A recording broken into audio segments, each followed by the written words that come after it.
têtes avec Philippe Bouvard. Bonjour, ici Philippe Bouvard. Eh bien, je vous invite à suivre ma chaîne. Oui, vous savez, YouTube Philippe Bouvard officiel. À bientôt. RTL, première radio de France. Vous nous écoutez depuis le bout du monde? Les grosses têtes vous proposent de dialoguer avec elles. Si vous avez l'habitude d'écouter les grosses têtes au bout du monde, alors écrivez-moi. Je vous rappellerai et à la rentrée, nous bavarderons en direct. Inscrivez-vous sur rtl.fr, Rubrique Les auditeurs du bout du monde. pour participer aux grosses têtes en direct sur RTL. Les grosses têtes de Philippe Bouvard, c'est tous les jours de 16h à 18h sur RTL.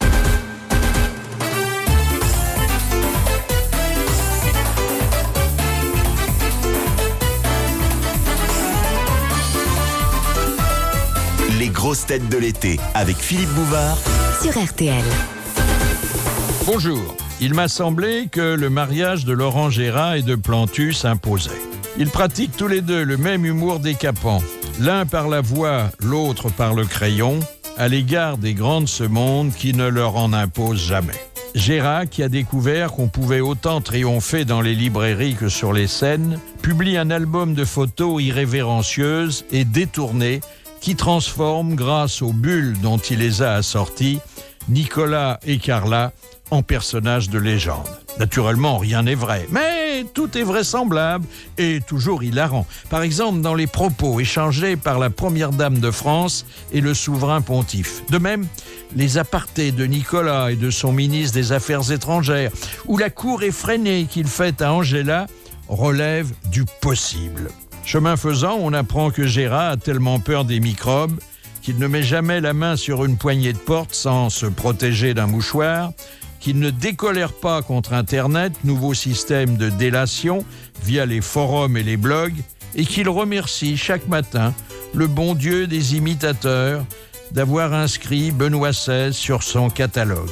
Il était très en forme, et je ne vous étonnerai pas en vous disant qu'il n'a pas répondu à toutes mes questions avec sa voix personnelle.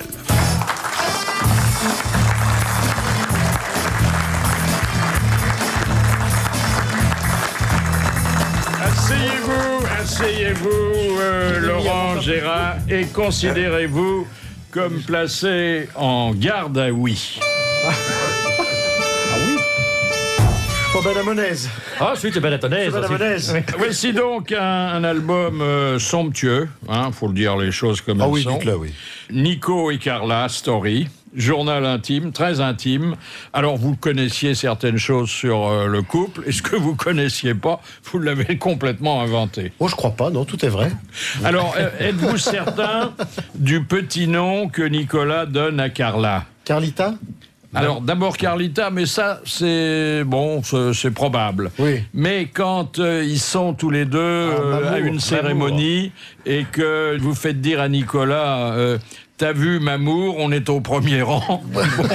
Alors d'abord, le premier rang est réservé au chef de l'État et à son épouse. Mais surtout que c'est un enterrement, je crois. C'est le vocatif, Mamour. Je crois que c'est la tia-tia qui appelle Johnny comme ça, Mamour. Donc ça a dû nous inspirer. Mamur, voilà, Mamur. Alors ensuite, qu'est-ce qui vous permet d'affirmer que Jacques Chirac a manqué de respect à l'épouse de son successeur? Parce que, alors là, le couple présidentiel est toujours dans la même cérémonie, assis sur des fauteuils de velours, présidence oblige, et Carla se penche vers Nicolas et lui dit... Dis donc, Chirac, il m'a touché les fesses. Et il dit, laisse, je t'expliquerai. Laisse, je t'expliquerai. Bah oui, parce que Bernadette l'a prévenu en disant que les présidents, généralement, c'était des queutards. Ce qui est vrai. C'est vrai, avec c'est mon vrai. camarade Jean-Jacques, à l'époque, disait, un type qui ne baisse pas sera jamais président de la République. C'est vrai. Oui. C'est pour ça que C'est pour ça que le prochain, ce sera Dominique Strauss-Kahn.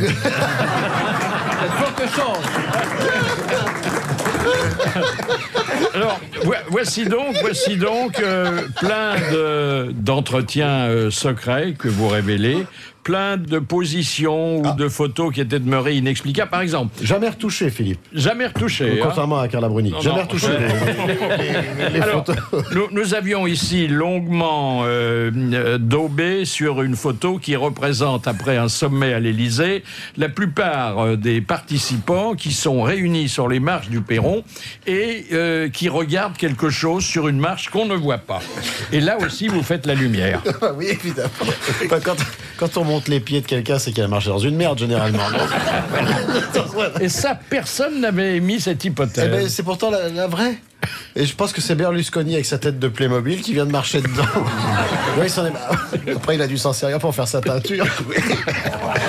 Ensuite, alors, il y a la visite du couple à sa sainteté, à Benoît. Oui, c'est Benoît. Là, vous imaginez un dialogue. Hein. Alors, qu'est-ce qu'il dit, Benoît ? C'est Carla qui lui demande « Oh, elles sont chouettes, vos pompes, c'est des Prada ?» Non, ma fille, c'est le diable qui s'habille en Prada. C'est vrai que en s'inclinant vers le Saint-Père, elle regarde la mule du pape. Hein. Forcément. Et Sarko lui dit bonjour à votre femme. Parce que c'est ma femme, c'est Ulla. Et puis alors, ensuite, tout le monde en prend pour son grade, et notamment le premier cercle du président. Alors, ils sont attablés, hein, il y a Barroso, le chef de l'Europe, il y a notre président, et il y a Bernard Kouchner. C'est pendant un banquet. Hein. Absolument, oui. Alors, vous leur faites dire des choses... Ils sont toujours en train de bouffer. Oui, là. Alors, Barroso, qu'est-ce qu'il dit ? Il dit, je comprends rien, le menu est tout écrit en français, et les autres, ils sont... Il y a Sarko qui dit, oh, t'as vu, c'est bien, il y a des profiteroles. Ça doit lui rappeler un peu sa vie sexuelle. Et Kouchner. Je vais prendre la crème caramel. Voilà. Donc on se demande de quoi parlent les puissants quand ils se rencontrent. Et ben voilà. Mais ils parlent de bouffe comme tout le monde. Ils sont comme nous, nom de Dieu. Alors ensuite, il y a la visite au Dalai Lama. Ah oui, ça c'est bien, ça, la visite au Dalai Lama. Il a un joli petit chapeau, le Dalai Lama. Est-ce que vraiment Carla préfère l'écharpe du Dalai Lama aux habits sacerdotaux ? Apparemment, oui, elle est ravie. Surtout qu'on ne lui a jamais donné de mitre, alors que... Prends ta mitre à la main. elle hérite d'une jolie écharpe. Et lui, il a toujours son chapeau pointu. Et alors, elle lui dit... Sur le tutu, forcément.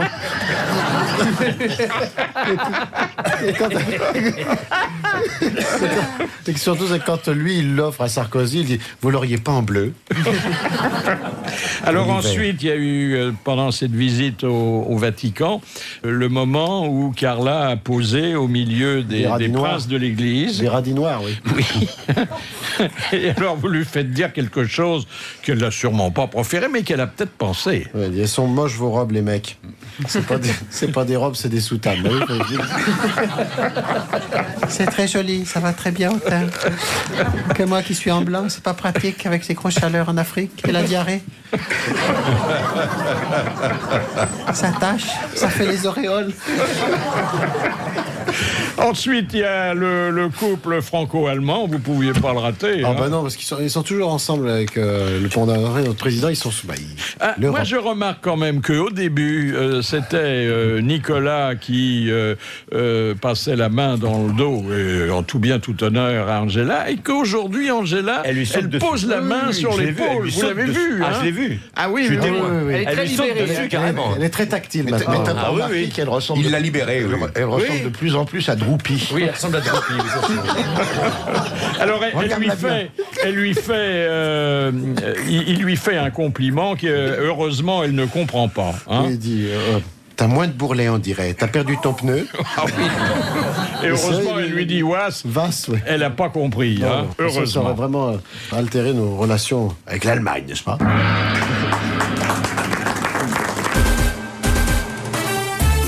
Vous avez raté la première diffusion des grosses têtes, pas de souci. Tout l'été, il y a rattrapage. Et cet après-midi, une émission du 23 mars dernier.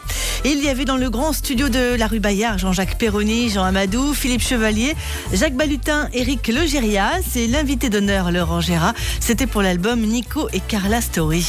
Est-ce que vous remerciez le dieu des imitateurs à chaque nouvelle bévue de Benoît? Ah bah là, oui. Ah bah là, quand même... C'est pain béni, si l'on peut dire. On a de la chance d'en avoir un comme ça. Non, ce qui est drôle, c'est que quand on fait nos bêtises Le matin, parfois, on recevait du courrier, là, on n'en reçoit plus. C'est bien parce que. Mais lui, il doit vraiment en recevoir. Oui, ça, c'est vrai. Hein. Ah oui, maintenant, vous avez les rieurs de votre côté. Hein. Oui, c'est bien. Très belle capote. Quelle est de vos nouvelles voix, Raffarin, Bachelot, Besnéard, celle que vous considérez comme la plus réussie? Oh là là, c'est pas à moi de juger, mais j'aime bien faire. J'aime bien Raffarin parce que c'est un personnage de bande dessinée. Jean-Jacques, il parlait de Droupy, mais c'est vrai que Raffarin, c'est un personnage de dessin animé. C'est un personnage de Good qui a envie d'être calife à la place du calife. À la place du calife. Donc c'est vrai qu'il est marrant. Puis c'est surtout l'imitation que je découvre, quoi, que j'ai la nouvelle imitation. Alain Souchon. Ah oui.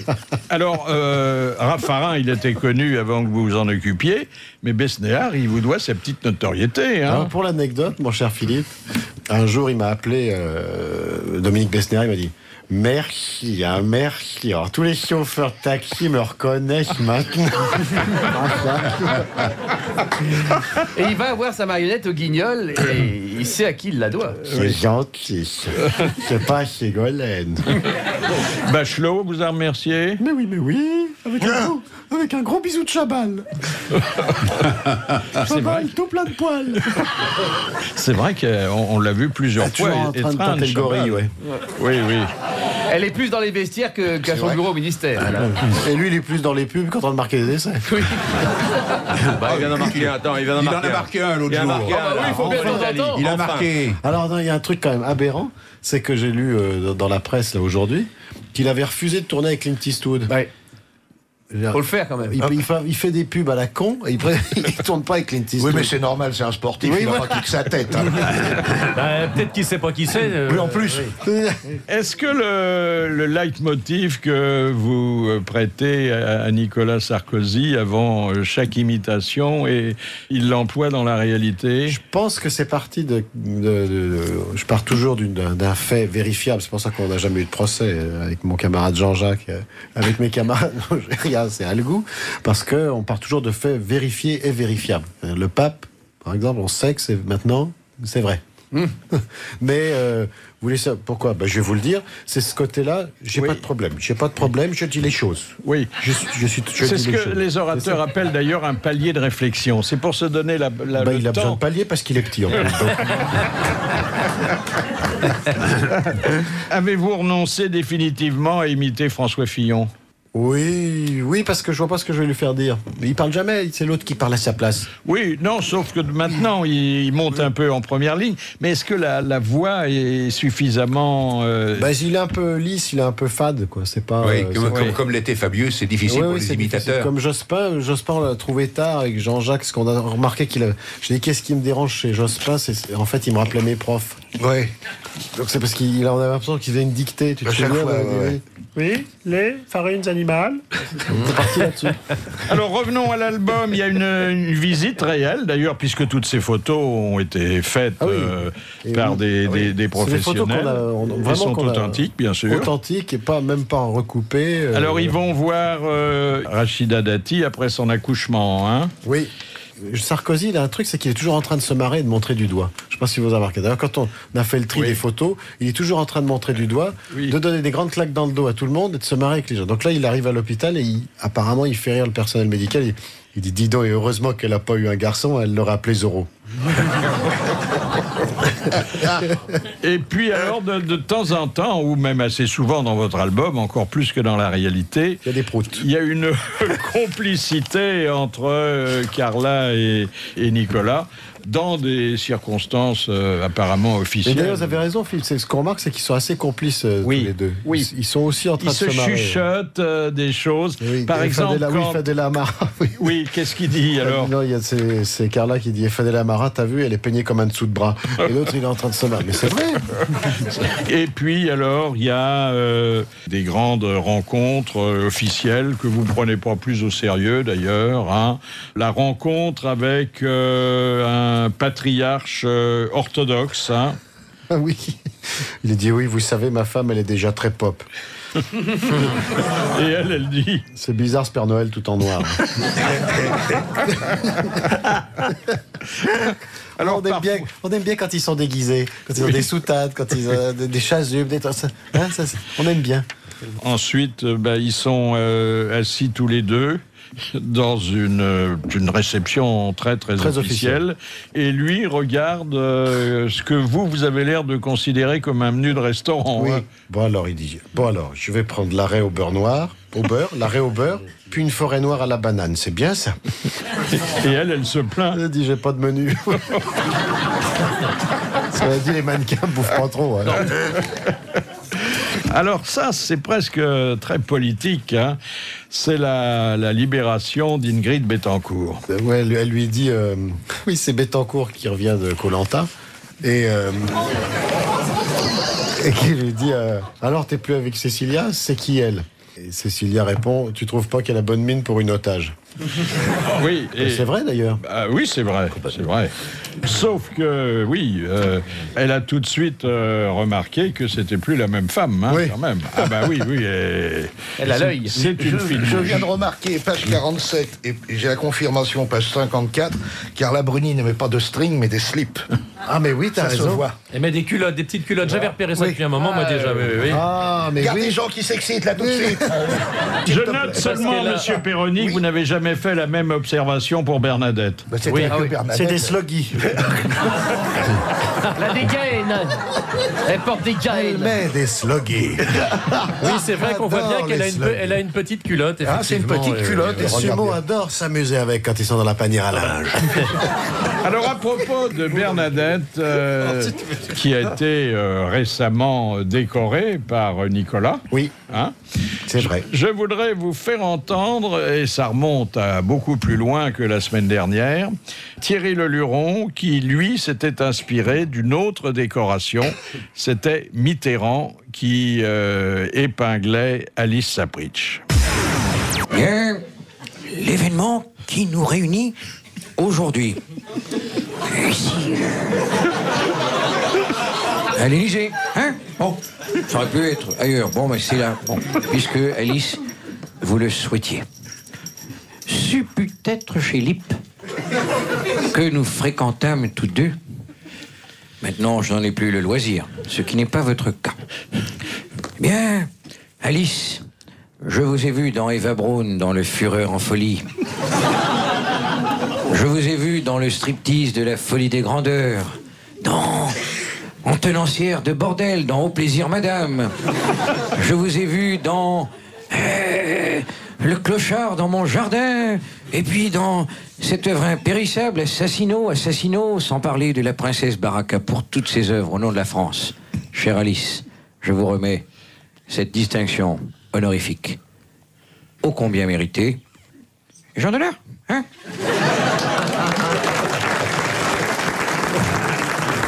Il aurait pu faire la réponse d'Alice Sapritch parce qu'il l'imitait aussi très bien. Allez, suite des grosses têtes de l'été, autour de Philippe Bouvard, Jean-Jacques Perroni, Jean Amadou, Philippe Chevalier, Jacques Balutin, Éric Logérias et l'invité d'honneur Laurent Gérard.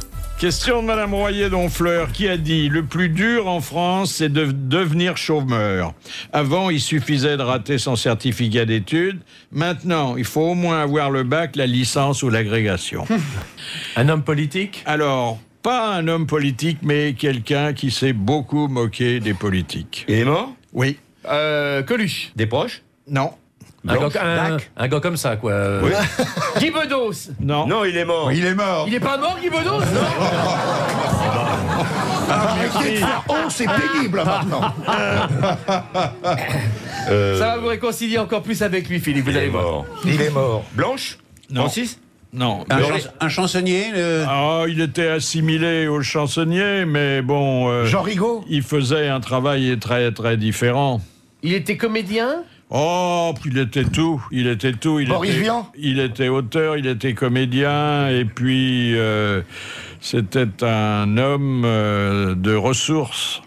Ah, de ressources, attention. Malheureusement, il nous a quittés très très jeunes. Thierry Leluron? Eh ben oui, c'est Thierry Leluron. Bonne réponse d'Éric Logérias. Et alors la deuxième citation, excusez-moi, cher Laurent Gérard, de vous la soumettre, mais enfin c'est Madame Clément d'Amiens qui en a pris l'initiative. Dans la Somme. Oh, la maudite. Qui a dit « N'imitez rien ni personne. Un lion qui copie un lion devient un singe. » Jean de La Fontaine. Gandhi. Non, alors c'est un Confucius. Français et ça se situe au 19e siècle. Un Français Victor Hugo. Victor Hugo. Bonne réponse d'Éric Logérias. Il était quand même bizarre, ce Victor Hugo. Il n'aimait pas les imitations, il n'aimait pas les jeux de mots. Oui. Donc il disait que Ah, c'était il disait fiente la fiente de l'esprit. Oui, mais il en Et pourtant, faisait. il en a fait un paquet. Il hein. arrêtait Lui pas même. d'en faire. Il en a fait beaucoup. Bah, C'est un attendez, misérable.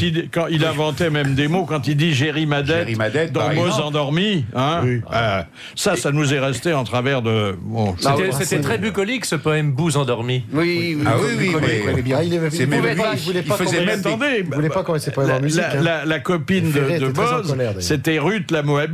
Ah bah, il a même J'en fait ai pas plus. Il hein. a même fait des contrepétries. C'est lui qui disait mettez une cloche au cou des bœufs. Et non pas au bout des queues. Mais bon, ça je veux dire. Non, parce que je vois qu'il y a des- on avait mais c'est compris, lui qui genre. l'a écrit. Et il y a eu un journaliste qui demandait quand est-ce que je peux venir vous voir. Et il avait répondu, vous avez le choix dans la date. c'est lui qui avait trouvé ça. Ah oui Ah, vous ne saviez pas. Ah ben non, je savais pas que ça venait de lui. Mais, cher Guillaume Durand, je vous croyais plus culturel. Est-ce que ou non, finalement, oui ou non, est-ce que vous en parlez de Curio, finalement, oui ou non, la gauche en France, finalement, oui ou non, a-t-elle encore un avenir avec pour débat de ce sujet des écrivains qui font l'actualité du moment? Bernard-Henri Moncul, mais aussi Ségolène Royal pour son livre déchirant Il m'a quitté parce que j'avais des vergetures, et Bertrand Delanoë pour son grand ouvrage cycliste Paris Vélib, capitale de la pédale. Voilà. Allez, voilà. Le 23 mars dernier, c'était Laurent Gérard, l'invité d'honneur des grosses têtes de Philippe Bouvard sur RTL. Alors voici donc Laurent Gérard, un couple mythique qui rejoint d'autres couples mythiques, parce que avant Nico et Carla, il y a eu Roméo et Juliette, Oui. Antoine et Cléopâtre, Chevalier Las Palais. Roux et Combalusier. Jacob et de la Font. Vous dites d'ailleurs Starsky Hutch. Tristan et Isolde, Kennedy et Jackie, ah oui. Ouais. Tintin et Milou, alors ça, bon, c'est en prime. Popol et Virginie. Oui. Une question personnelle. Pourquoi ouvrez-vous toujours la porte des toilettes, non pas avec la main, comme tout le monde, avec le coude? Parce que je lève le coude. Déjà. Non, c'est parce que j'ai un peu peur des microbes. Surtout en période de gastro. Je fais gaffe parce que se retrouver faire la grande course à la porcelaine avant de monter sur scène, c'est pas terrible. J'aime bien la grande. J'aime beaucoup la grande course à la porcelaine. Hein. Bah oui. La porte extérieure risque moins que la porte intérieure, que la poignée intérieure. tu vois. Ah bah non, c'est pareil. Il y en a qui démarrent en route. Hein. Oui, c'est ça le problème. Et en plus, quand on la chope, après, on gastro. En tout cas, ce qui est certain, c'est qu'il vaut toujours mieux se laver les mains avant. Oui, parce qu'on sait Pendant. Bah oui, on parce sait qu'elle est propre, nous. Bah voilà. Mais si par exemple quelqu'un que vous connaissez sort des toilettes et vous tend la main, vous lui prenez pas. Si, mais je me le. Il fait la bise. Je vais vite me Si, le mais il laver. va vite se laver avant. Non, Alors est-ce que toujours par souci d'hygiène, vous demandez à une main secourable de vous reboutonner le pantalon? C'est déjà arrivé. Il y en a qui ont essayé. Pourquoi être passé d'Ardisson et Le Perse à Durand? Parce qu'Ardisson, tout le monde s'en fout, on le voit plus. Et puis je voulais changer un petit peu, et c'est vrai que j'ai préféré faire Guillaume Durand parce que ça me permettait d'inviter à la fois Jean d'Ormesson et de faire Fabrice Lucchini qui lit du Carla Bruni. Oui, C'est c'est beaucoup plus littéraire avec Durand. En tout cas, avec Ardisson, il n'y a pas de souci, ça c'est sûr. Oui, oui. Alors justement, on va vous faire réentendre pour la énième fois, mais nous on s'en lasse pas. Jean d'Ormesson, qui ici avait reconnu qu'il vous devait une partie de sa popularité. Je dois tellement à Laurent Gérard, je raconte souvent que quand je décroche le téléphone pour appeler, je ne sais pas, une administration, un bureau, un commerçant, quelqu'un que je ne connais pas, je dis allô et on me répond ah monsieur d'Ormesson, parce qu'il a rendu ma voix célèbre. Il n'y a que ma voix d'ailleurs qui soit célèbre. Mais il On vous prétend des aigus que vous ne possédez pas toujours d'ailleurs. Hein. Quand j'étais au Figaro. J'ai bien connu Mitterrand, et j'ai connu Madame de Montespan aussi. Il monte quand même moins haut que Jeanne Sacomano. Hein. Oui. Ah, c'est vrai. Mais il a quand même quelques envolées un peu aiguës hein, de temps en temps. Jamais au Figaro. C'est vrai que c'est surtout sur le Figaro. D'ailleurs, les gens pensent que je suis encore au Figaro, directeur du Figaro. Quand la douairière du Faubourg Saint-Germain appelle son valet de chambre et lui dit Jean, donnez-moi mes gouttes et mon dormeçon. Allez, suite des grosses têtes de l'été, Philippe Bouvard est entouré aujourd'hui des invités du 23 mars. Jean-Jacques Perroni, Jean Amadou, Philippe Chevalier, Jacques Balutin, Éric Logérias et l'invité d'honneur Laurent Gérard. C'était pour l'album Nico et Carla Story.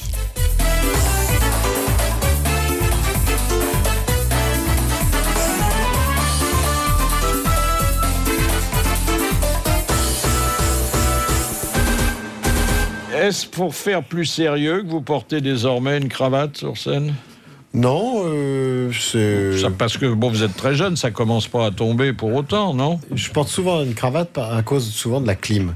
Ah, oui. Donc, je sais que ça protège mon outil de travail. Moi, je porte des slips. Voilà. Chacun a l'outil de travail qu'il mérite. Évidemment. Mais il peut protéger les deux parce qu'il la porte très longue. Ça protège en haut et en bas. Je pense que il y a quelque chose de neutre. Je suis habillé toujours de façon très classique. Et c'est parce plein de personnages peuvent se coller. Déjà, quand je fais des hommes politiques... Oui, mais le fait que vous soyez beaucoup plus habillé que les gens qui sont dans la salle, ça vous gêne pas, non? Non, je trouve qu'il y a un respect du public de bien s'habiller quand on est sur scène. Ouais. À quoi sert de mettre un marron dans votre poche? Parce qu'on m'avait demandé votre remède contre la crise. Et alors, la crise de marron, ça, c'est la crise d'hémorroïdes, le marron. C'est pas les rhumatismes, le marron. Le marron d'Inde dans la très poche. Bon pour le... les hémorroïdes, c'est le marron. Oui, on peut même le mettre à l'intérieur. C'est le marron derrière. C'est le marron derrière. Oui, mais si vous mettez le marron à l'endroit où il y a les hémorroïdes, enlevez la bogue autour, parce que sinon ça blesse. Ah oui. Ça peut les irriter. Oh là là. On a l'impression de se torcher avec un hérisson. Voilà. Quels sont vos rapports, Laurent Gérard, avec la haute hiérarchie ecclésiastique? Est-ce que vous avez déjà rencontré Monseigneur André 23? Non. Mais il a écrit à cette station. Il nous a écrit. Tu n'avais pas un rendez-vous avec lui le 24? Non, j'ai eu l'occasion plusieurs fois par le biais de Robert Hossein de dîner ou déjeuner avec Monseigneur Di Falco. Et je me souviens, il y avait un buffet et il y avait du homard. Je lui avais dit, vous avez pris la pince, Monseigneur? Ça a dû le faire rire. Il a beaucoup d'humour. Hein. Oui. Il est venu récemment à la radio et quand on lui a posé la question de savoir ce qu'il pensait de Laurent Gérard, il a dit « J'aimerais parfois ne pas entendre ce qu'il dit, mais je l'aime beaucoup. » Il est resté pour la chronique alors que c'était le lendemain des déclarations très joyeuses du pape. Du côté du Vatican, vous n'avez pas de signe Non, je trouve que c'est très joli d'ailleurs le Vatican. Non, mais je veux dire, pas d'excommunication sur le feu. De toute façon, je suis pas baptisé, donc je risque rien. Hein. Le Vatican ne lui a pas dit va-t'en con. Où vous êtes-vous procuré le calendrier de Sœur Emmanuel? Vous savez tout. Donc, quand on a intégré les bureaux d'RTL, il y avait un calendrier de Kylie Minogue. Et très dénudé. Avec mes camarades, on a collé des photos des têtes de Sœur Emmanuel à la place. Mais c'était à l'époque où elle a sorti. Il y a quand même une histoire. C'est l'époque où elle a sorti un bouquin où elle parlait qu'elle se. Qu'elle aimait bien. Sur la mandoline de temps en temps. Elle était tentée par la chair. Elle aimait beaucoup. Oui. D'ailleurs, elle est morte sourde. Yalla, glande qui réclame.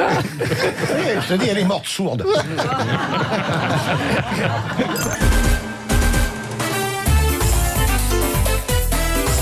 Vous êtes peut-être en train de buller en écoutant la radio. Eh bien, je vous propose d'ouvrir quelques dictionnaires et encyclopédies pour trouver une bonne question de culture générale qui vous permettra peut-être de gagner 300 € si vous collez les grossettes de Philippe Bouvard dès la rentrée. Et vous l'envoyez bien sûr cette question à RTL, les grossettes 22 rue Bayard, 75 008 Paris ou rtl.fr. Nous allons faire éclairer notre lanterne sur un problème que vous vous posez sans doute. Comment vivre heureux avec son perroquet? Bonjour, Suzy Libard. Bonjour, Monsieur Bouvard. Alors, vous êtes présidente de l'Association européenne du perroquet. Hein? Oui. Et est-ce que cette association réagit au fait que le perroquet est un animal de compagnie un peu sauvage? Alors, vous avez tout à fait raison. Le perroquet n'est pas encore un animal apprivoisé. C'est un animal qui reste sauvage, c'est-à-dire qui garde tous ses instincts. Et il est dans nos cages, dans beaucoup de maisons actuellement. T'es moche, tais-toi, t'es moche.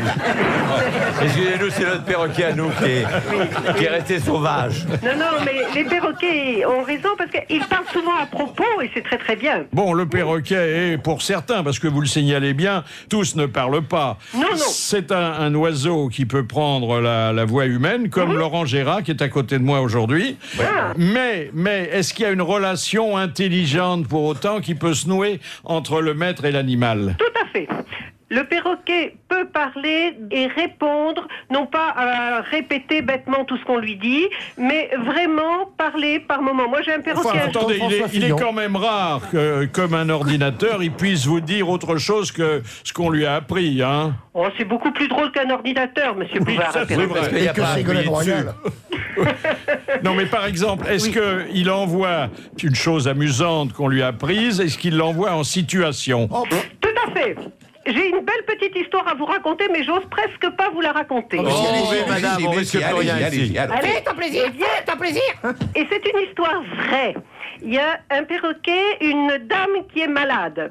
Une religieuse vient tous les jours lui faire une piqûre. Puis la religieuse s'en va. Et un jour, la religieuse arrive, se baisse pour prendre dans sa sacoche une seringue pour faire une piqûre dans les fesses de la dame. Et le perroquet prend la voix du mari et dit « Quel gros cul, celle-là !»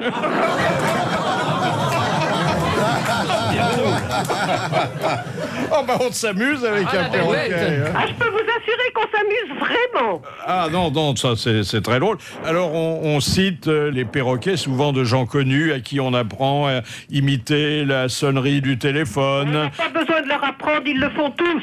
Ils le font tous, oui. Ou à siffler la Marseillaise. Oui, le pont de la rivière quoi, ils aiment bien aussi. Ah, ils aiment bien aussi. Ah, oui. Monsieur Bouvard, vous parliez de perroquets de gens connus. Est-ce que je peux me permettre une petite question? Oui. Je sais que Georges Brassens avait un gris du Gabon, un perroquet.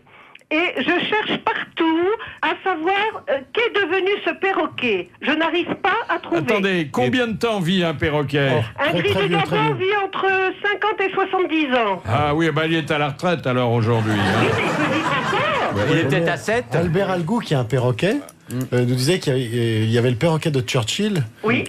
Qui disait encore Morbache. Tout à fait. Le perroquet de Churchill, Charlie, a aujourd'hui 105 ans et il est dans une animalerie en Angleterre.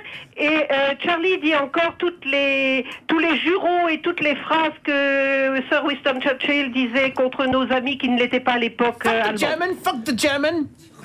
Fuck the schleu, fuck the schleu. Absolument. Il y avait le fameux perroquet de Michel Simon, hein, à qui il avait appris à distinguer le sexe des visiteurs, puisque aux hommes, il disait pauvre con, et aux femmes, grosse salope. Hein. Moi, j'ai un perroquet qui... mon mari, quand il se mouche, il prend un grand mouchoir blanc. Et un jour, le perroquet était dans la salle à manger sur sa cage, et j'avais des serviettes blanches pour mes invités. À chaque fois qu'un de mes invités dépliait sa serviette, le perroquet faisait le bruit de mon mari quand il se mouche. Ah, c'est l'ambiance assurée. Oui, c'est très, très malicieux. Hein. Oui. Vous vous souvenez de Maître Ours, l'avocat, vous ne vous souvenez pas? Non. Qui montrait des perroquets, parce qu'il en élevait à la télévision, qui faisait des choses extraordinaires, sauf que quand il était à la télévision, il faisait plus rien. Hein. Ah oui. Mais c'est normal, parce que pour un perroquet, tout ce qui est nouveau est synonyme de peur. Donc il faut un petit peu...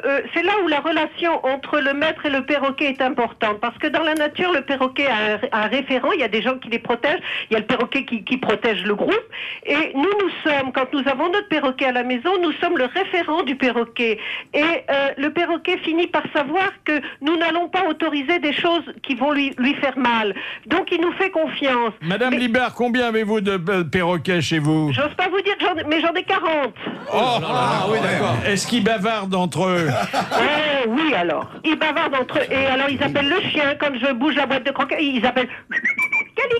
cali. Tous les perroquets appellent le chien. Par exemple. Vous avez une grande maison pour avoir 40 perroquets quand Oui, même. monsieur. Hein. Grande volière, quand même. Oui, puis ils ont des grandes volières dehors. Mes perroquets ne sont pas en cage ou le moins possible. Ils sont pas dans la maison. Il y a la pièce à perroquet. Ah oui, Mais, il doit y avoir de la crotte. Est-ce qu'on peut les libérer de temps en temps? Pour aller dehors, j'en ai un. Oui, j'ai Charlotte qui va à la campagne, qui sort, les fenêtres sont toujours ouvertes, elle va se promener, et puis elle revient quand elle a envie. Et quand ils se reproduisent, ils imitent qui? Bon, je pourrais vous envoyer des photos, des tentatives de reproduction. Ah Je peux oui, vous dire volontiers, que vous aimeriez. J'ai des films qui sont extraordinaires là-dessus. Moi, je voulais acheter merci. Monsieur Bouvard, Oui. est-ce que je peux vous annoncer que nous organisons les 16 et 17 mai prochains à Tours les grandes journées du perroquet? Oui, mais bien sûr, j'y serai. Hein. Il sera là, Philippe.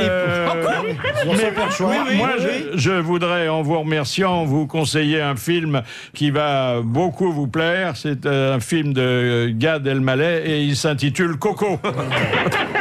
Merci, Madame Libard. Merci. Suite des grosses têtes de l'été avec une émission, je vous le rappelle, du 23 mars dernier. Jean-Jacques Perroni, Jean Amadou, Philippe Chevalier, Jacques Balitin, Eric Logérias et l'invité d'honneur Laurent Gérard.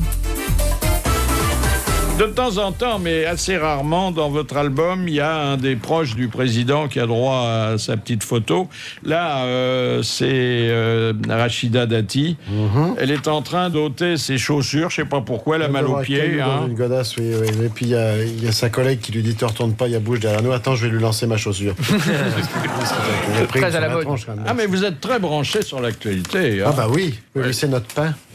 Chirac, vous avez une pensée pour lui, parce que vous lui devez beaucoup. Parce hein. qu'il s'emmerde. Oui. Mais il a été au salon de l'agriculture, ça il aime bien. Et après il est allé au salon de l'érotisme, c'est pareil, ça sent fort. C'est Jean-Yann, je crois, qui comparait le salon de l'agriculture avec le salon du sexe, en disant il y a beaucoup de poils et ça sent le pipi.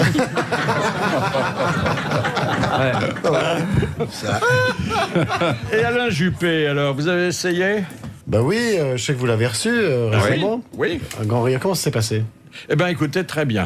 Mais il a plus d'humour qu'on ne le dit, non? Ah, beaucoup plus. Beaucoup plus. Hein. Et puis, bon, comme il a décidé de tout dire, bah, il était le bienvenu. Hein. Il a quand même eu une phrase extraordinaire quand il a dit: eh oui, il faut presque un siècle pour faire un arbre centenaire. Oui. Ça, c'est une phrase magnifique. Il faut en effet presque un siècle. Oui. Et nous, on lui fait raconter des histoires drôles, mais je crois qu'il va continuer. Il en a raconté, pareil, aux grosses têtes, des histoires drôles. Qui, Juppé? Oui. Ah bon?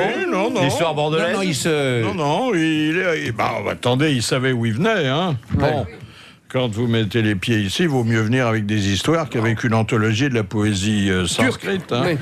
Question de Monsieur Romain de Nice. Arletty gardait précieusement un fétiche qui provenait d'un de ses films les plus célèbres. Qu'est-ce que c'était? Alors, ces films célèbres, c'est peut-être l'Hôtel du Nord. Ça venait des visiteurs du Visiteurs La passerelle de Garance dans les Enfants du Paradis. La passerelle sur laquelle elle disait atmosphère. Non. Hôtel du Nord, non. Alors, dans Hôtel du Nord, elle portait quelque chose. Un chapeau. Une guêpière. Un peigne. Alors, pas une guêpière, mais au-dessous de la guêpière. Elle portait des culottes, des bottes, des bottes. Une petite culotte. Non. Une combinaison. Une combinaison. Non. Un porte-jartel. Un porte-jartel. On y retourne. Et ce porte-jartel qui avait fait rêver des générations de cinéphiles, elle l'avait gardé précieusement. Bonne réponse d'Éric Logérias. Elle a été arrêtée à la Libération. J'ai adoré le mot qu'elle a eu quand on l'a encristé, ils l'ont mis en tôle. Et elle a dit, là, les comités d'épuration, ça veut dire, t'as du talent, j'en ai pas, faut que ça change. Formidable. Oui, elle avait dit aussi, vous me reprochez d'avoir couché avec les Allemands, mais fallait pas les laisser en fait. Elle avait dit aussi, mon cœur est français, mais mon cul est international.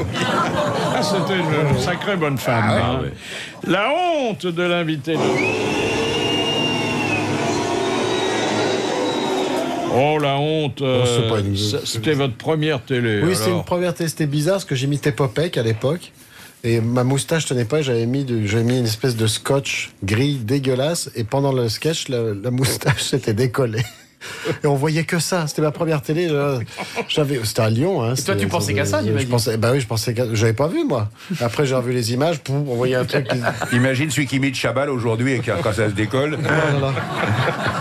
Vous savez encore imiter Popek? Oh, non, plus, je crois. C'est un sketch que je faisais. Je me souviens plus ce que je disais d'ailleurs. Les calés sans molliponner. Quelqu'un qui voulait On me n'est pas donner des sauvages. un coup d'épée dans les quilles, je me retourne, et ben j'aurais préféré les recevoir dans les quilles. Hein. Vous voyez que ça revient. Oui, ça revient, c'est comme le vélo. Ah oui, ça revient. C'est comme le perroquet.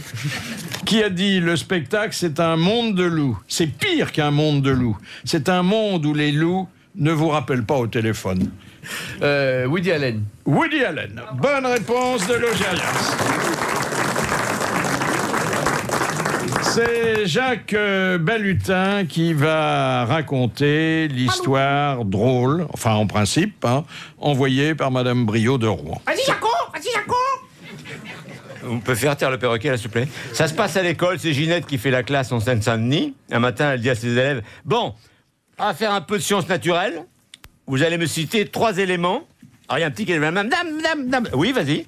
Alors, il y a l'eau, la terre, le feu et le baiser. Le baiser? Je comprends pas. Pourquoi? Parce que l'autre jour, ma mère a dit à la voisine, ah, mon mari, tant qu'il peut baiser, il est dans son élément.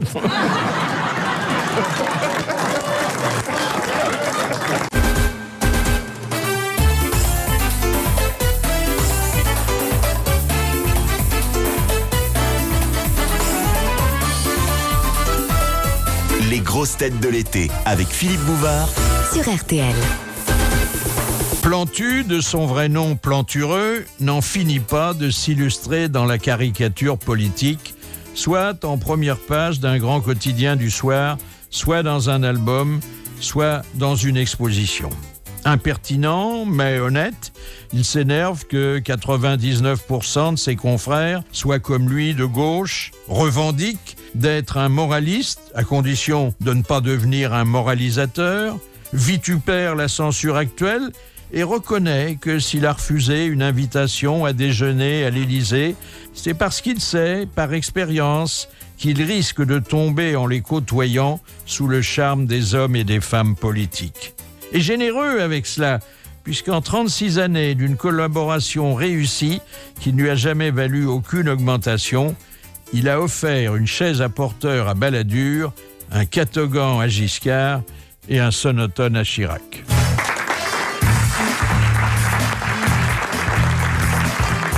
Asseyez-vous, monsieur Plantu, et considérez-vous comme placé en garde à vue. Pourquoi avoir renoncé à votre véritable patronyme? Oh, c'est mes copains à l'école qui m'appelaient. Moi, mon vrai nom, c'est Plantureux. Oui. Et mes copains trouvaient que c'était un peu long. D'ailleurs, ils ne savaient même pas à l'époque ce que ça voulait dire. Heureusement, d'ailleurs.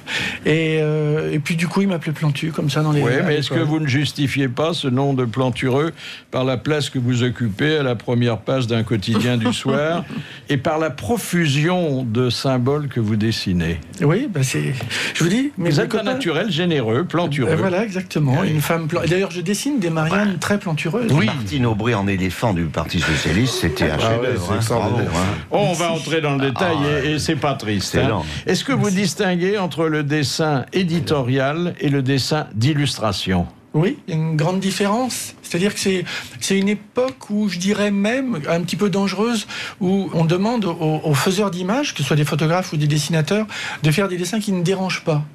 Et je trouve que l'avenir, malheureusement, est à l'image qui ne dérange pas, alors que je me bats pour que, quand on regarde l'actualité, on est passionné par la vie politique, la vie de tous les jours. Ça dépend aussi de la mise en page. Il y a des articles qu'il faut illustrer, et puis parfois, il y a un fait d'actualité qui mérite un éditorial, et vous le faites très bien.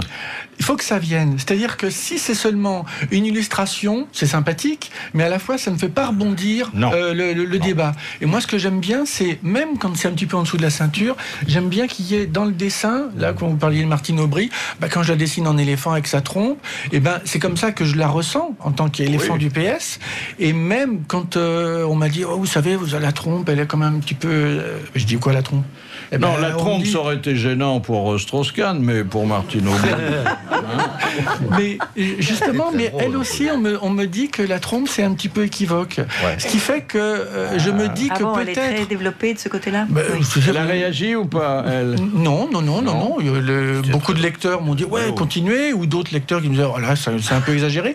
Mais à tel point que je me suis demandé d'ailleurs si à l'avenir, quand on voit la trompe d'un éléphant, je me demande si dans 10 ans dans les zoos, on va pas interdire les éléphants, ou en tout cas on va mettre une passe à l'âge à la place de la trompe, ou on va les parquer avec les pédophiles dans un cachot, parce qu'on va les cacher, parce que la trompe laisse trop suggérer des choses. D'ailleurs, à propos de Strauss-Kahn, vous me disiez, je l'avais dessiné une trompe d'éléphant, mais au FMI. C'est-à-dire que comme Sarah Palin défendait le Parti républicain et que le symbole du Parti républicain c'est l'éléphant aux États-Unis, du coup j'avais fait Sarah Palin en train de caresser la trompe et le oncle Sam américain disait arrête, on se croirait au FMI.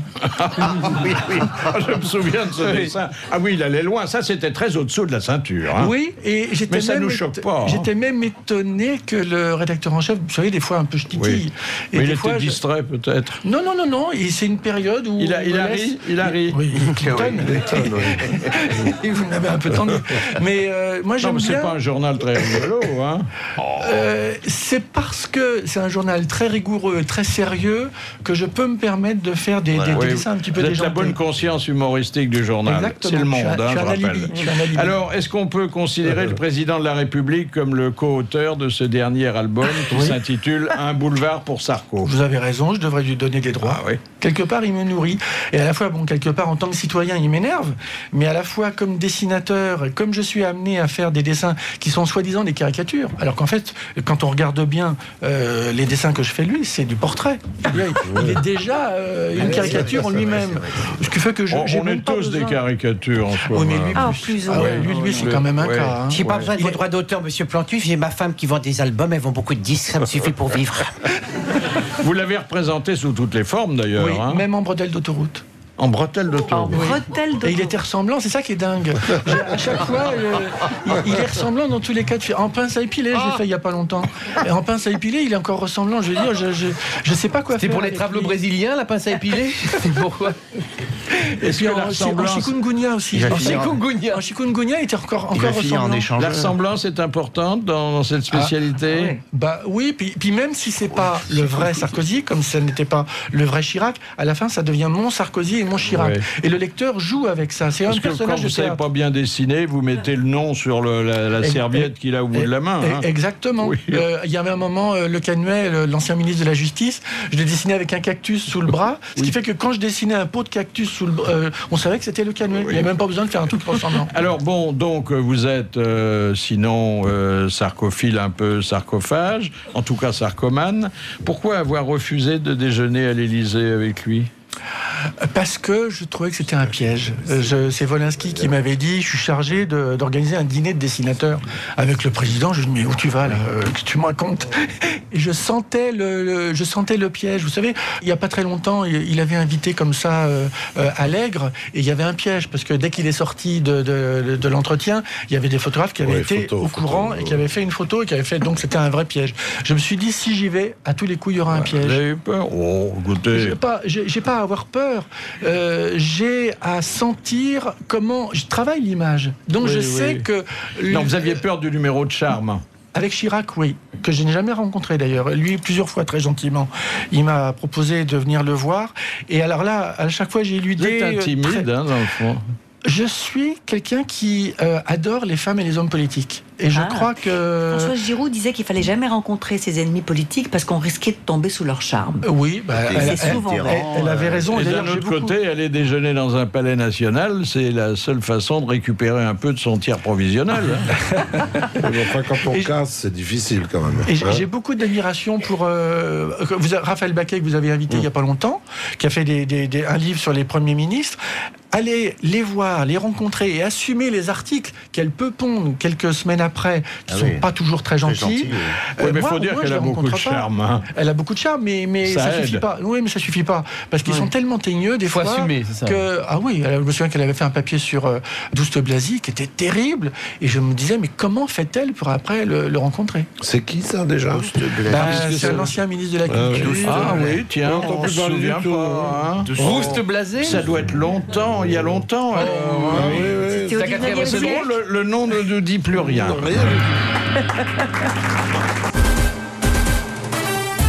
Nous retrouvons les grosses têtes de l'été, l'invité d'honneur Plantu. Est-ce que vous trouvez normal que 99% de vos confrères soient de gauche? Moi, ça m'énerve. Parce que moi, je vote à gauche, mais moi, je trouve que c'est un petit peu embêtant d'avoir que des dessinateurs de gauche. Je vais dans tout le monde entier, partout. Mais ils quand sont on tous est de critique, gauche. comment voulez-vous? Et là, on en a un avec nous, là, à Permis de Croquet, cette exposition. C'est Foratini. Lui, alors je le couve, je le protège, je mets les casques bleus, je le mets. Ah bah, il défend Berlusconi. Et moi, moi j'aime pas Berlusconi, mais je le protège. Et je veux qu'il vienne, et en plus, je me nourris beaucoup. Faut en laisser un pour la reproduction. Il était fiancé avec la fille d'Agnelli, et moi je l'ai bien connu en Italie. Oui. C'est un grand séducteur, et très beau gosse. Et je trouve qu'il a eu le panache. Par exemple, il y a un Premier ministre qui s'appelait D'Alema qui lui a demandé 8 milliards de lire à l'époque de la lire italienne. Et de dommages et intérêts pour un... De dommages et intérêts. Il a dit non seulement les 8 milliards de lire, je les ai, mais je vous les donnerai pas. Et je trouve que ça manquait pas de panache, et il a perdu tous ses procès quand même. Hein. Est-ce que vous avez pris parti pour les caricatures de Mahomet? Alors, il y a deux manières de sentir les choses pour les caricatures de Mahomet. Un, juridiquement, on ne peut pas dire à un des dessinateurs, le prophète, vous n'avez pas le droit de le dessiner. Alors, dans ce cas-là, un dessinateur, il ne peut plus rien faire. Mais deux, je considère que la planète étant, malheureusement, elle est en guerre, que nos dessins, ils ne sont pas seulement publiés dans des bouquins, dans des journaux, ils sont sur le web. Donc, on a une responsabilité énorme par rapport à la paix dans le monde entier. Et je ne veux pas que mes dessins aient occasionné 50 morts au Pakistan. Mais comment est-ce qu'on peut empêcher ça? Comment est-ce qu'on peut... on ne peut plus rien dessiner à ce moment-là. Eh bien si, justement. Moi je trouve qu'il faut être malin, et on peut très bien asticoter. Par exemple, les musulmans qui ont été manipulés, on leur a fait croire que les Danois méprisaient leur religion. C'était faux, mais bon, c'est comme ça qu'ils l'ont vécu. Les grosses têtes de l'été sur RTL. Allez, nous repartons jusqu'à 18h dans le grand studio de RTL avec Philippe Bouvard et ses grosses têtes de l'été. Une émission diffusée le 9 janvier dernier. C'était pour démarrer cette nouvelle année. Et il y avait dans le grand studio Macha Merrill, Jacques Maillot, Bernard Mabille, Éric Legérias, Philippe Chevalier. Puis l'invité d'honneur était le dessinateur Plantu pour son album Un boulevard pour Sarko. Ah, dites donc, j'ai sous les yeux, alors, parce que tout le monde en prend pour son grade, la gauche et la droite avec vous, de la Noé qui est sur... il est ligoté sur la tour Eiffel. Hein. Quelle drôle d'idée. Hein. Oui, mais c'est peut-être aussi une tour Eiffel un petit peu arc-boutée qui va lui permettre peut-être après de rebondir. De rebondir et de se retrouver quelque part. Là, le pronostic est difficile. Là, oui. Nous avons eu comme invité d'honneur Wolinski, qui est un de vos amis, et qui a beaucoup de talent et pas mal de caractère. Et qui m'a fait mon éducation sexuelle. Parce que tous les dessins qu'il a fait dans Charlie Hebdo ont participé à mon éducation sexuelle. Et Dieu sait qu'il en parle souvent. Hein. Eh bien, ici, il nous avait expliqué comment on lui avait commandé au dernier moment des dessins à l'occasion de la mort de Jean-Paul II et du prince régnier de Monaco. J'ai pas fait de très très bons dessins, bien qu'on m'ait félicité pour le dessin que j'ai fait dans Match. J'avais 1 heure pour le faire. C'est la première fois. Alors on me téléphone, j'étais à la gare de Freinet, on me téléphone de Match, on me dit il faut le dessin pour 13 heures. Il était 11h30. Alors qu'est-ce que j'ai fait? J'ai fait une fenêtre. Et une main. Voilà. C'est le pape qui fait ciao. On m'a dit, on m'a félicité. C'est une superbe idée. Je trouve pas que ce soit une idée grandiose. Bon, ça a marché. Et puis après, il y a eu Régnier. Ah oui. J'ai fait un rocher. C'est ça mon métier. Ça, c'est la solution de facilité, mais vous aimez bien les symboles aussi. On a l'impression que vous avez été à l'école de Penney à certains moments. Oui, bien parce sûr. que vous disséminez un tas de petites choses, souvent jolies d'ailleurs. Oui. Hein. Oui. Et puis, il faut qu'on se fait plaisir.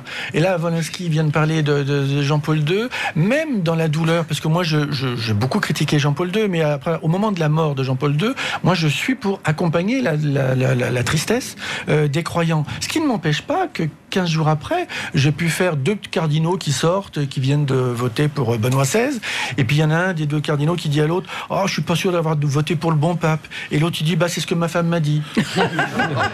Et à la fois, il y a un temps pour pleurer, puis un temps pour se marrer aussi, même dans un sujet grave.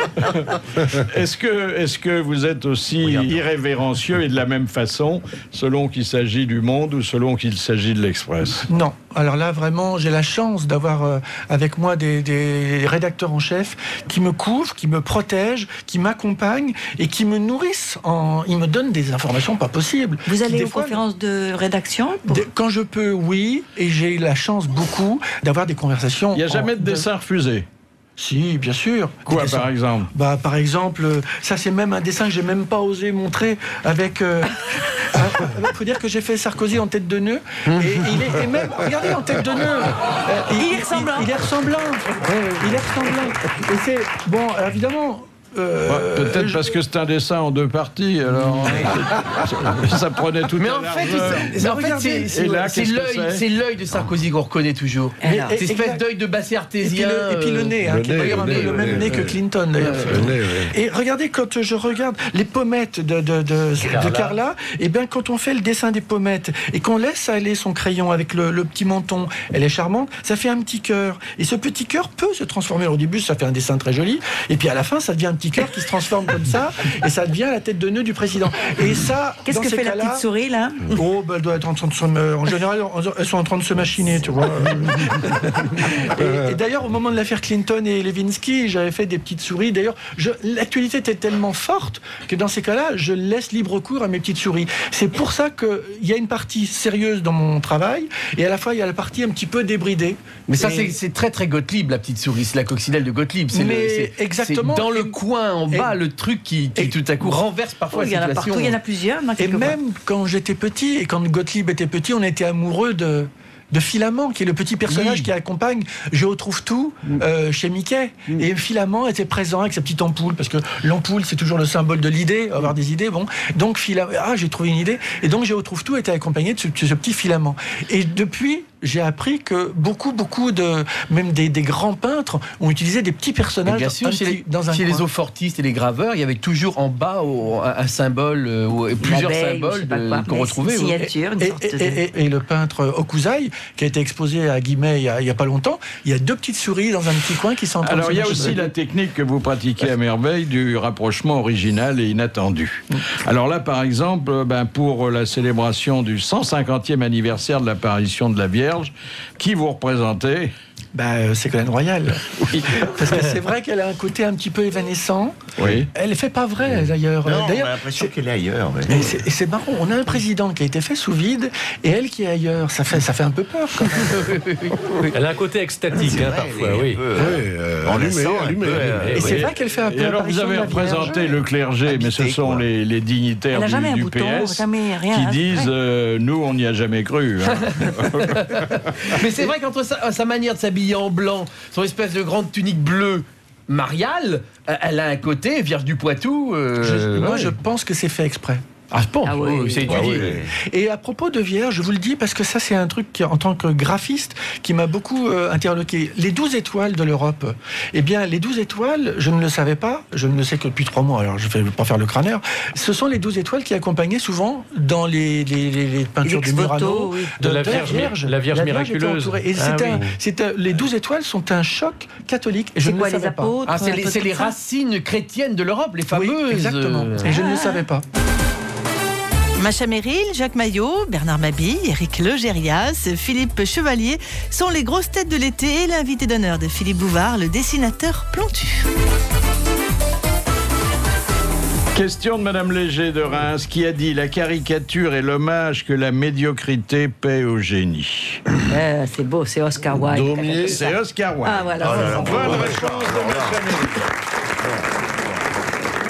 C'est méchant, on a dû le caricaturer et il était lui aussi une caricature sur deux pattes. Oui, c'est vrai, c'est vrai. Et vous savez qu'il y a un caricaturiste qui a été enterré au Père-Lachaise. J'adore cette pierre tombale. Sur sa pierre tombale, il y a marqué: je vous avais bien dit que j'étais malade. C'est marqué. Et puis il est mort chez nous, hein. Et oui, il a été rapatrié de Bagneux à l'hôtel des Beaux-Arts. On visite encore sa chambre. Rue des Beaux-Arts. Mais vous dites que c'était une caricature, c'est-à-dire il en jouait beaucoup parce que c'était un personnage en fait très très complexe. Hein. Il était marié, il avait des enfants qu'il adorait, il aimait beaucoup sa femme.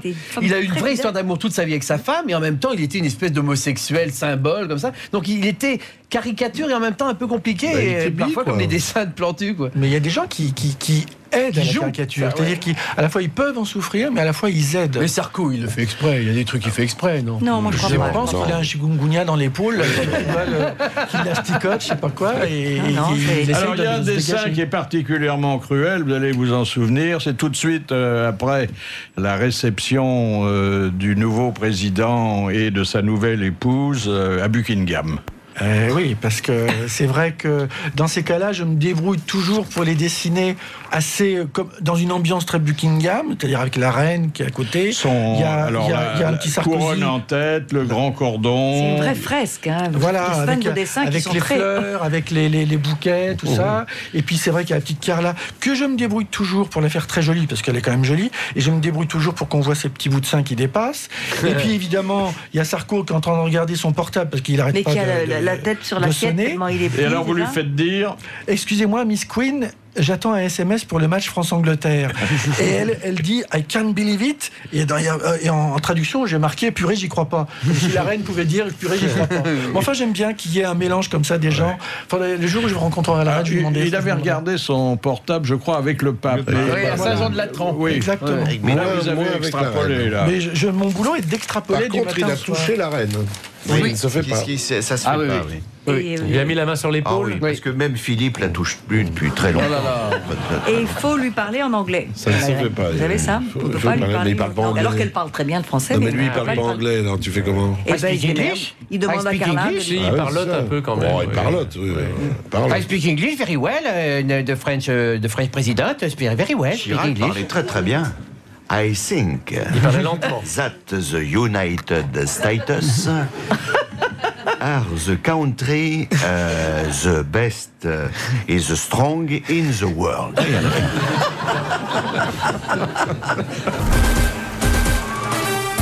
Même si vous êtes en vacances, prenez un petit peu de temps pour préparer quelques questions et histoires drôles pour les grosses têtes de la rentrée. Bah oui, sachez que vous pourrez gagner 300 € si vous collez les sociétaires des grosses têtes de Philippe Bouvard et 100 € avec l'histoire drôle du jour. Mais bien sûr, il faut qu'elle soit sélectionnée par l'équipe des grosses têtes. Alors préparez la rentrée dès à présent en envoyant votre courrier à RTL Les Grosses Têtes, 22 rue Bayard, 75 008 Paris, ou encore par internet rtl.fr à la page Grosses Têtes. Oh, dites donc, il y a un dessin là qui représente le pauvre Fidel Castro. Hein? Un petit peu finissant. Hein, mais il vit toujours. Il vit toujours. Il est toujours malade. Toujours en survêtement. Alors j'avais envie de dire le pauvre, mais parce que on peut pas dire j'ai fait beaucoup de dessins très gentils sur lui, parce que franchement c'est quand même la mort d'un dictateur annoncé, et donc il est en train de donner des conseils à son frère Raoul. Alors, il remet le pouvoir à son frère Raoul Castro, et puis il est sur sa chaise roulante, Fidel, et il est en train de fumer son cigare, il a la barbe une grosse barbe. Tu vas voir, le plus dur, ce sera de te taper encore la langouste avec la mère Mitterrand. Parce que c'est vrai qu'il faut savoir, la mère Mitterrand, à la Havane, c'est pas de la tarte. À qui le dites-vous? Et j'aurais aimé, justement, la gauche, ce serait formidable que la gauche puisse un peu dire qu'il se passe des choses à la Havane depuis 40 ans, et que les artistes, les dessinateurs de presse ne peuvent pas dessiner le portrait de Fidel Castro. Mais alors justement, il y en a qui peuvent dessiner Fidel Castro, mais hagiographique. Comme mes copains, comme Zlatowski, qui est un dessinateur qui est exposé à la bibliothèque historique de la ville de Paris. Donc il faudrait davantage de dessinateurs de droite. il faut des dessinateurs libres. Je me fous de savoir leur étiquette, pourvu qu'ils soient libres. Il y avait Jacques Faisan, mais c'était plus à perdre de l'année. Hein. Eh ben, il était libre. Moi, je l'aimais beaucoup parce que, à la fois, il était un vrai militant UDR de l'époque, avant le RPR, et à la fois, j'aimais chez lui cette manière de faire des dessins gentils sur Général de Gaulle, Pompidou, Chirac, mais à la fois, il était très teigneux et j'aimais beaucoup son côté teigneux. D'ailleurs, il m'a donné beaucoup de conseils, alors qu'il savait très bien qu'on n'était pas du même bord.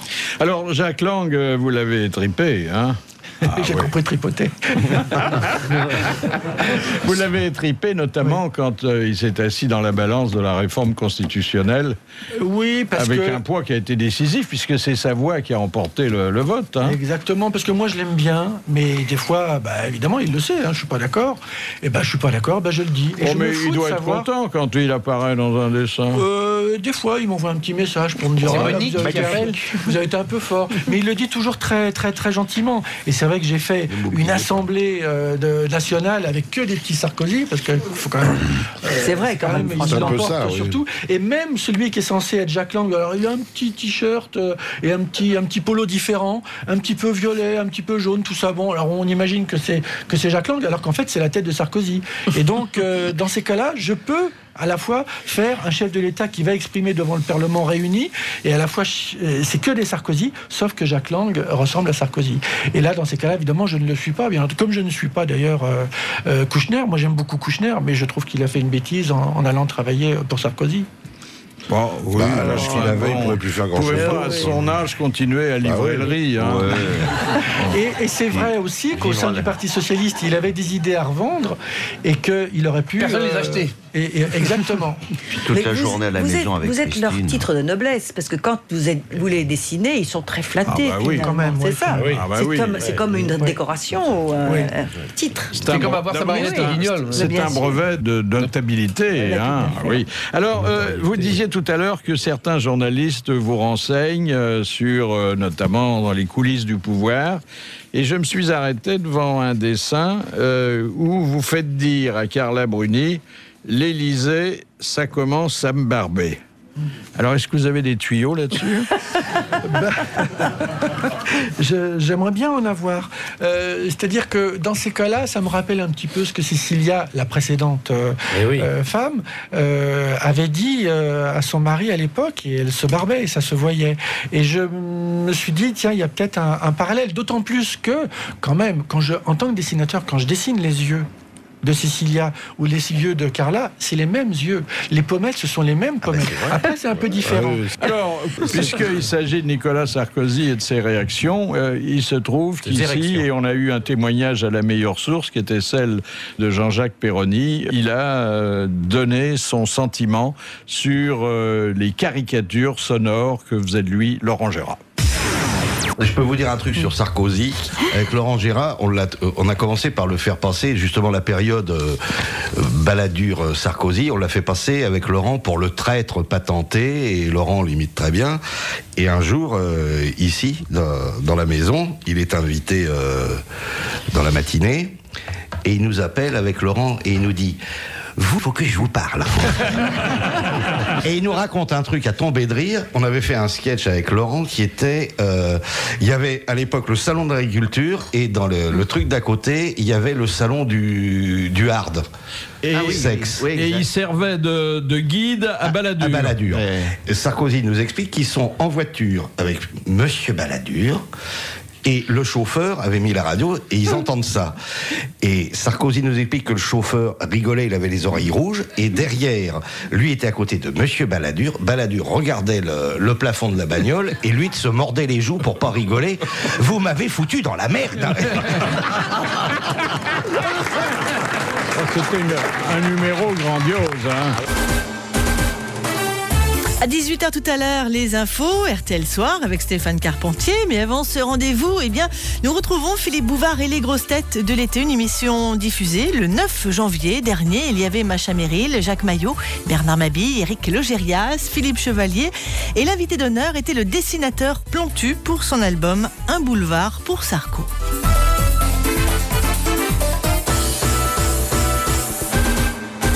Question de Madame Gentil. Qu'est-ce qui a été organisé pour la première fois le 11 novembre 1919 sous l'Arc de Triomphe? L'allumage de la flamme?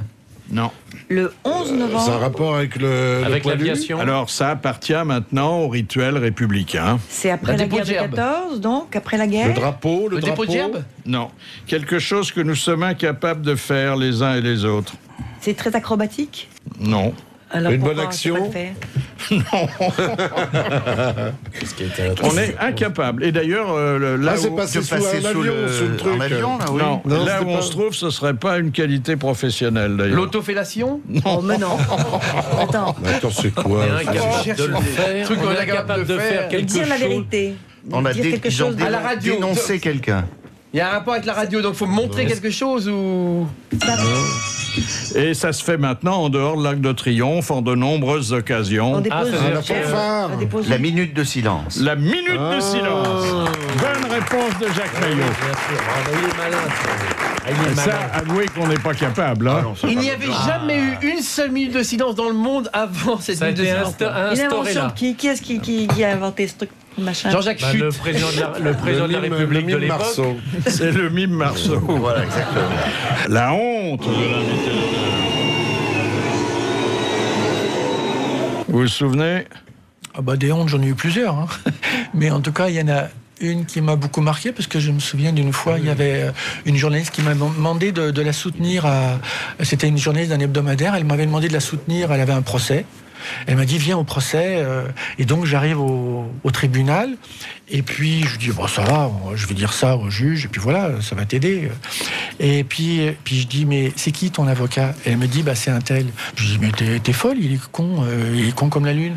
Et elle me dit, mais c'est peut-être con comme la lune, mais c'est surtout mon mari. C'est très drôle. J'ai été un petit peu gêné, là.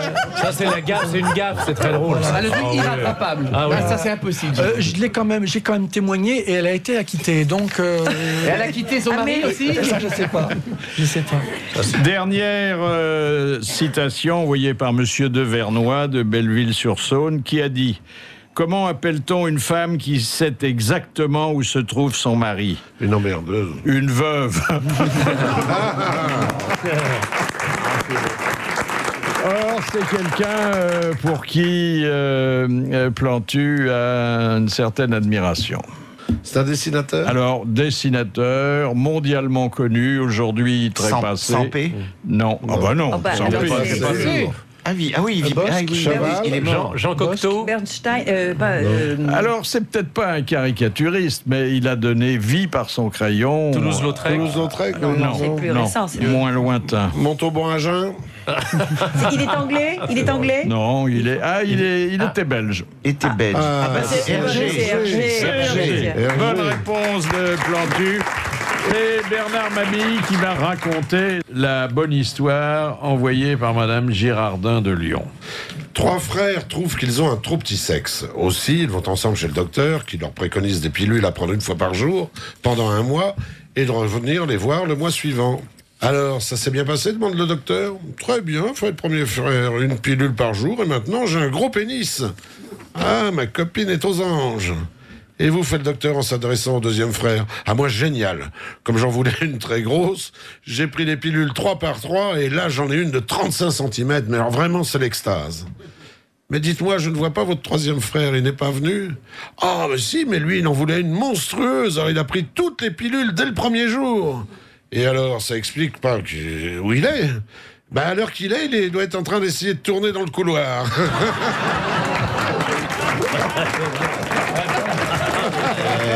Formidable. Ah, ça m'est déjà arrivé. C'est du vécu, c'est toi le 3e frère. Ah oui. Aujourd'hui, on a eu le plaisir de retrouver Plantu pour un boulevard pour Sarko et puis cet album où il n'intervient que épisodiquement, Le permis de croquer. Merci, bravo, à demain.